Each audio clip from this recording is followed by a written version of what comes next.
Some great exercise, and I hope that you did enjoy it with us. Now, it's time for your weekend sports roundup, but before we start off with David Brooke, I want to talk to Steve, ask him what he thought of the Springboks performance this weekend. But Steve, you were watching netball at some point during the game, weren't you? You know, I used to write, I wrote a song and used to sing a song called Maak die bulle almal bokke, but right now I won't even do that.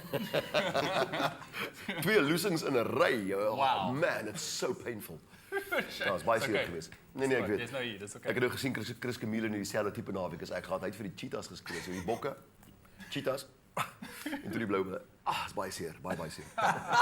Maak die bulle almal bokke. David Brooke, how are you, sir? Good morning. Very well, thanks, and you? What do you got to say about that? Maak die bulle almal bokke. I mean, let's start first talking about the Springboks. We'll get to the Blue Bulls. Yeah. I mean, atrocious performance. Yeah, it was. It was highly disappointing. You know, we had our B team there, but even with our B team, you don't expect a walloping like that. But a lot of people did see it coming, unfortunately, but it was just shambolic. It was just the worst performance I've seen in a while. It was, you know, it was very early in the morning, so it was quite early to start drinking and downing those sorrows. But you know, they now head back to South Africa. The media are going to scrum on them, you know. And John Smith is under huge pressure, even though you know he is the leader and he's an inspirational leader. And you know, he actually didn't have a bad game on Saturday. He was extremely good on the field.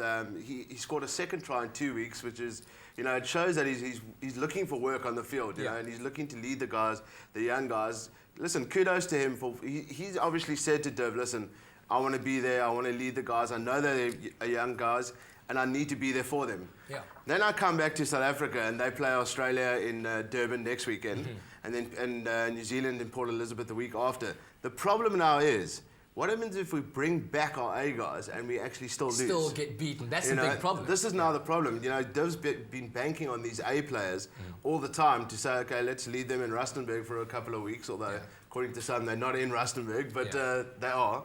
And then you know, bring back the big guns for the big games in South Africa. If they lose, even more problems. Yeah, we spoke about this a bit earlier on. The decision to have Lambie starting off at fly half and Morgenstein at fullback. A genius move by Divs? I think it was an interesting one, and I think he's got to be applauded for trying it, because a lot of people were calling for a bit more creativity in the fly-off channel. You know, Morgenstein's a really good fly-off, but he's nothing special, and Quade Cooper totally showed him up when they played against Australia. Man. You know, so we're looking for that kind of mercurial player, and Lambie is that guy. Listen, in 4 years' time, he's our main man at the World Cup. There's no doubt about it, unless somebody else comes onto the scene, unless he fades. But Lambie is the guy for the future. Yeah. It now puts Frans Stein's position in a bit of doubt, because it seems that they might play Lambie at fly-half and then Morne Steyn at fullback.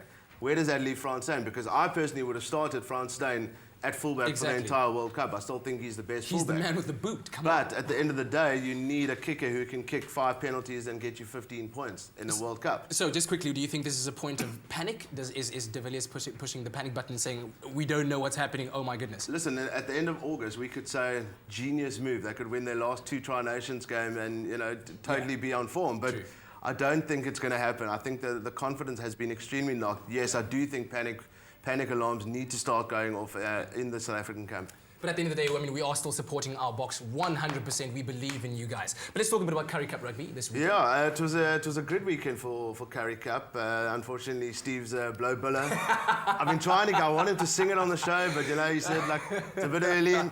But anyways, his blow buller didn't have a good weekend. Oh man! They got totally mauled by Western Province, and Western Province were loving it the entire weekend. You know, I mean, there's big rivalry, North and South rivalry, and Western Province showed up on the day, and the crowd was there to support, and they just totally outplayed them. The Sharks had a good win against the Cheetahs, even though they were looking like a proper mauling at half-time over the Cheetahs. The Cheetahs came back. Lions are top of the log, funnily enough. You know, surprisingly, it's after playing the Leopards, come on. They've got 3 from 3 now, and they've got a tough game against the Blowbuller and at Loftus this weekend. Yeah. So it's going to be a tough one, but Currie Cup's heating up a bit. Yeah. Look, I mean, I'm a Leopards fan by all accounts because I was, you know, grew up in Potchefstroom and all of that. Okay, great. Yeah, not really a good weekend for us there. But let's talk about the other big rivalry, Soweto Derby. Sure. Kaizer Chiefs versus Orlando Pirates. I'm so gutted. The Carling Cup. They've played about 3 times in the last couple of weeks in pre-season, and they've sold out every single time. So there's something in there. Cash cow, you'd say? It's a cash cow. You know, guaranteed 60,000 people, F&B Stadium packed again. Yeah. It was the Carling Cup, you know, one of these pre-season tournaments. The coaches weren't happy at the timing, and also they didn't have control over who were actually in the team. Yeah. So it But I was think run. that was the ingenious move of having a fan Yeah. coach the team. Can you and imagine? actually select? Can you imagine if we had to pick a Springbok team and played an exhibition game? It would be interesting to see who the fans picked. I reckon Steve would make quite a good sideline coach. I reckon he's quite I think I'd make a good wing. You know, I mean, I'm a bit lighter now. You know, I Yeah. think I'd make a good wing. Anyway, Formula the Chiefs Formula One. Yeah, it was an interesting one. Jenson Button. Lewis Hamilton was leading for quite a bit. Jenson Button in his 200th race came back. Lewis Hamilton had a couple of strategic mess-ups, and he gave the win to his teammate. So at the end of the day, Sebastian Vettel's still miles ahead, and he's looking good for the title. Yeah. But yeah, it's actually been quite a good season so far. Indeed. Well, sir, thank you very much. I appreciate all your effort. Thanks, man. We'll see you.